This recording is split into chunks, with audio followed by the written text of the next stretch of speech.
我一直在想啊，我这么强硬的让西城结婚，是不是错了？可我不这么逼着他，他永远会混下去的。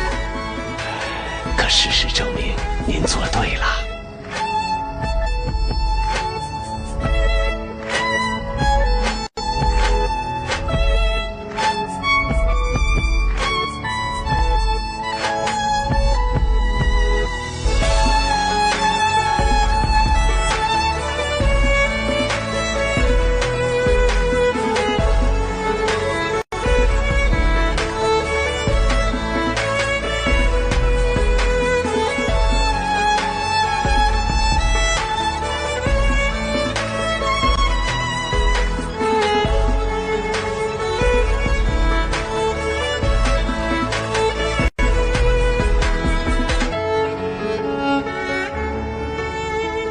少夫人很好，大家都很喜欢她。